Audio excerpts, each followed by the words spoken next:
Guten Morgen, lads and lassies, and welcome back to the YouTube. Today, well, this is my new E92 M3, and we're going to check it out.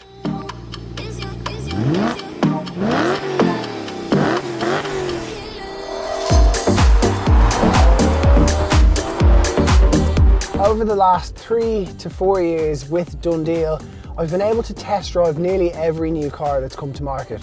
Everything from a Dacia to an Audi or S7 and in between. And it's been incredible. And it's also given me the opportunity to drive probably over 300 cars and see what I love and what I hate about different cars. And that has led me to picking what I think is the perfect daily. Kind of, not really.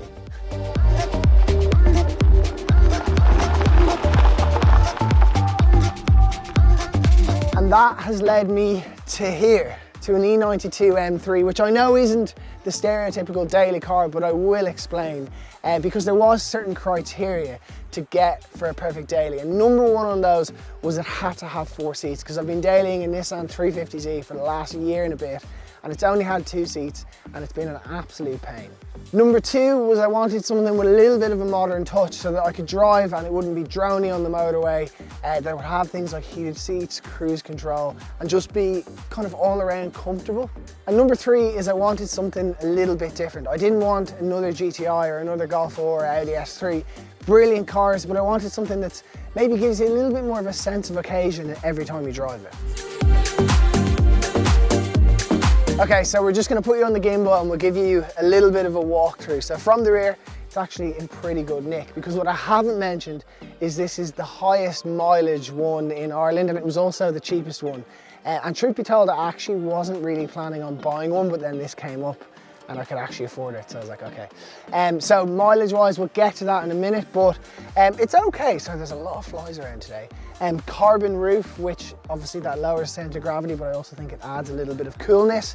19-inch alloy wheels, I guess how you tell it's an M car if you're new, but you probably didn't know this. Flared arches and then the flared bonnet. It's actually all okay across here. It's only when you get to the front that you really see the problem. So first of all, every single wheel is curved. It's almost like the previous owner actually targeted curbs. And then the front has had a bit of a long life. There's some lacquer peel problems there. The bonnet needs to be resprayed. The front bumper probably also needs to be resprayed. It did come with those awful, they're the tackiest thing in the world, those M Sport grills. So I've changed them because I was actually embarrassed driving around. And other than that, basically, wheels full refurb.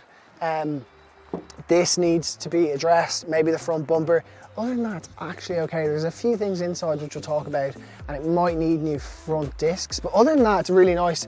It's come with 6 months road tax, which if you're not from Ireland, that's a lot of money. It's about €1,000, so it's nearly 2 grand. It's 1,800 and something to tax this for the whole year. So getting that's a nice big bonus, and it also has some Pilot Sport 4S's all around, pretty much all new as well, so that's also a big bonus.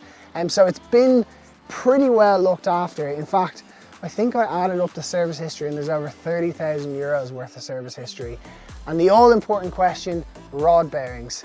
And I've got them done and I've got them here to prove it, so that is one less thing to worry about, because that's an extremely expensive service.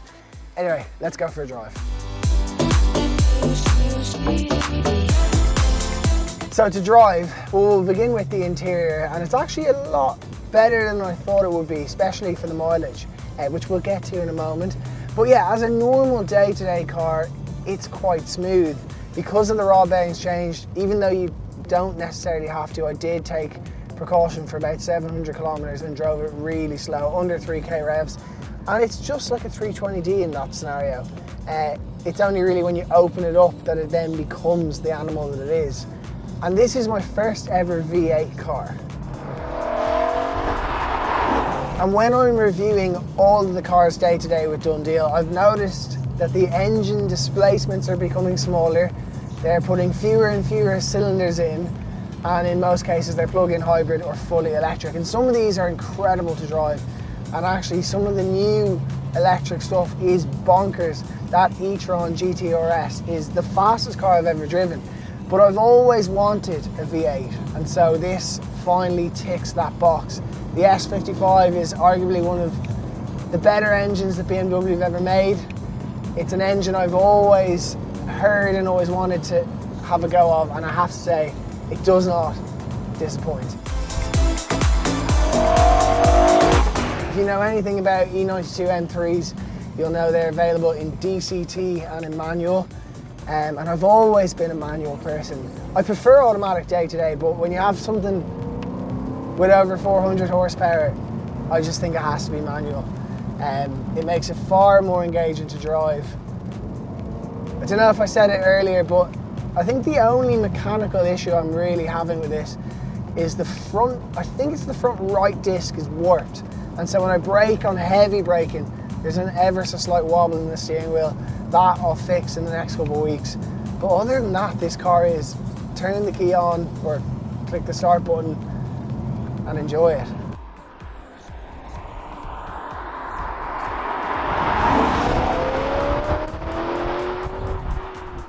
But yeah, just listen to that exhaust.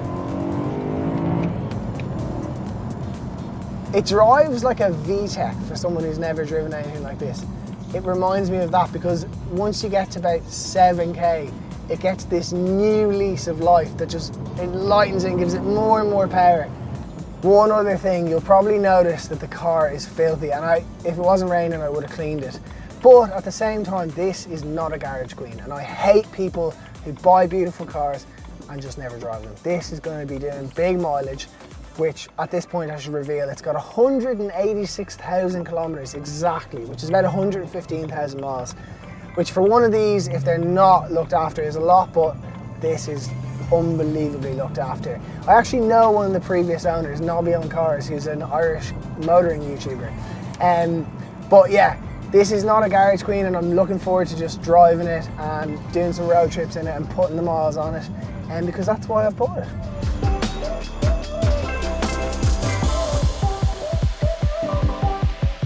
Alright, so that is the E92 M3. In terms of what I'm going to do to it, obviously right now it's fully stock, and actually I'll insert an exhaust clip. It sounds amazing.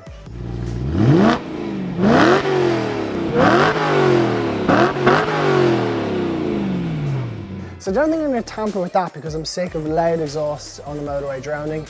I do need to refurb these wheels, and I'm undecided whether to refurb them this kind of diamond cut or go fully black. So I'd actually appreciate your opinion there.